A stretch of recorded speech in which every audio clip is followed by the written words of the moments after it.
Bismillahirrahmanirrahim. Assalamualaikum warahmatullahi wabarakatuh. Apa kabar anak-anak ibu guru kelas 3 yang sholih dan sholihah? Semoga sehat walafiat ya, amin. Anak-anak, kita akan berlatih bersama latihan soal STS atau PTS Genap, PAI dan Budi Pekerti kelas 3 semester 2 yang terdiri dari 3 bab, diantaranya bab 6, senangnya belajar hadis sholat berjamaah, bab 7, ayo beriman kepada kitab-kitab Allah, dan bab 8, aku senang berkalimah thayyibah. Perhatikan dan amati sampai akhir video ya, supaya anak-anak paham. Sebelum mulai belajar, anak-anak duduk dengan baik dan awali dengan berdoa kepada Allah. Ayo berlatih. Pilihlah jawaban yang paling benar dengan menyilang huruf A, B, C, atau D. Nomor 1. Perkataan, perbuatan, dan ketetapan Nabi Muhammad SAW dan merupakan pedoman umat Islam setelah Al-Quran disebut dengan A. Hadis, B. Al-Quran, C. Ijma', D. Qiyas. Jawabannya adalah A. Perkataan, perbuatan, dan ketetapan Nabi Muhammad serta pedoman umat Islam setelah Al-Quran disebut dengan hadis. Nomor 2. Arti kata tafdulu adalah A. Sholat berjamaah, B. Derajat, C. Sholat sendirian, D. Lebih utama. Jawabannya adalah D. Arti kata tafdulu adalah lebih utama. Nomor 3. Sholat berjamaah itu lebih utama daripada sholat sendirian dengan selisih ... Lanjutan arti hadis sholat berjamaah yang benar adalah A. 28 derajat, B. 27 derajat, C. 29 derajat, D. 33 derajat. Jawabannya adalah B. Sholat berjamaah itu lebih utama daripada sholat sendirian dengan selisih 27 derajat. Yang artinya sholat berjamaah itu pahalanya dilipat gandakan sebanyak 27 derajat daripada sholat sendirian. Nomor 4. Asbabul wurud artinya sebab yang melatar belakangi hadis. Hadis sholat berjamaah muncul karena peristiwa ... bertemu ke Rasulullah. A. Umar bin Khattab, B. Bilal bin Rabah, C. Mahzan bin al-Adra, D. Salman al-Farisi. Jawabannya adalah C. Jadi sebab yang melatar belakangi hadis sholat berjamaah adalah ketika peristiwa Mahzan bin al-Adra bertamu ke Rasulullah. Nomor 5. Berikut yang bukan termasuk pesan pokok hadis sholat berjamaah adalah A. Sebaiknya sholat dilakukan dengan berjamaah, B.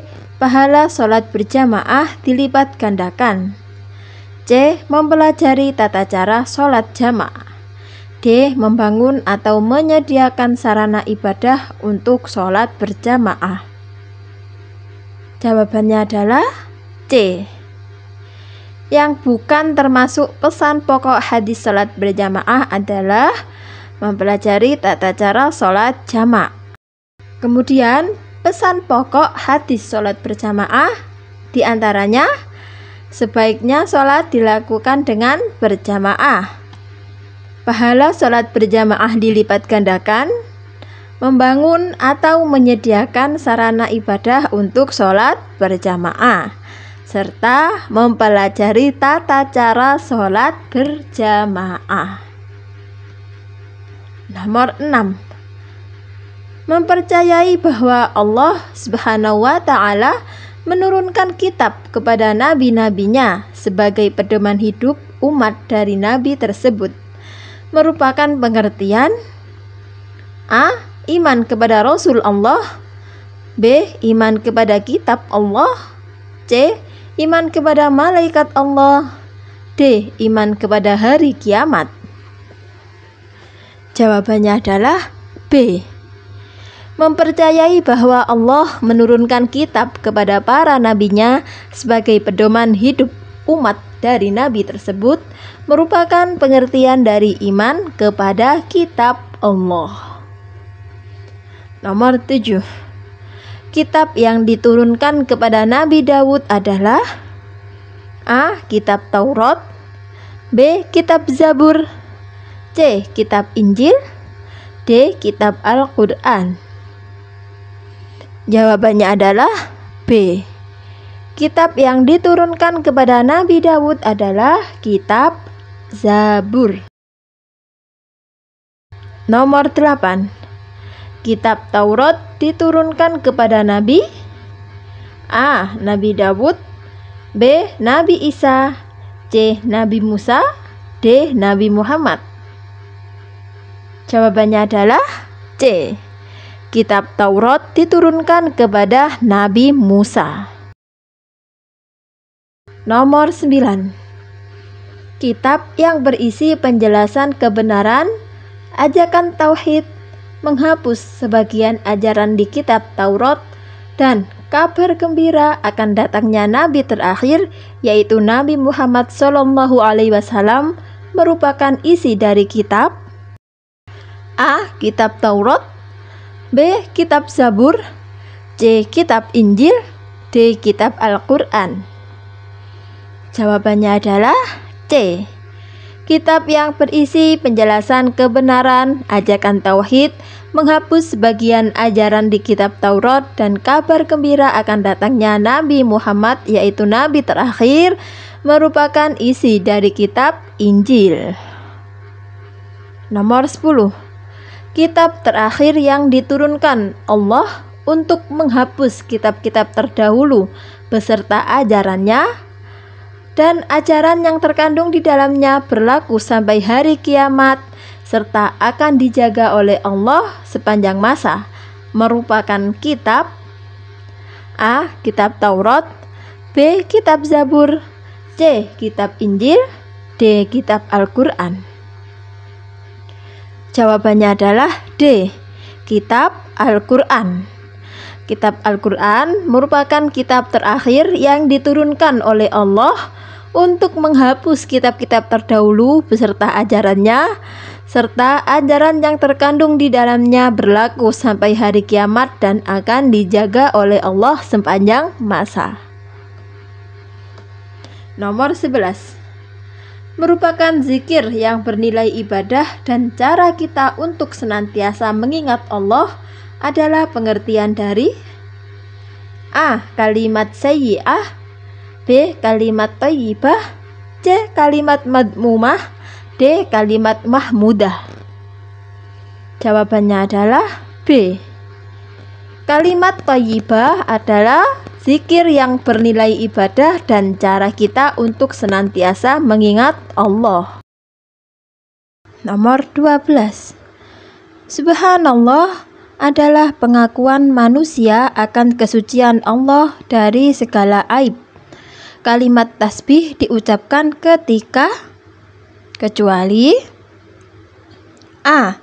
Menyaksikan deretan gunung dan hamparan sawah yang tertata indah, B. Menunjukkan peristiwa langka dan jarang terjadi, C.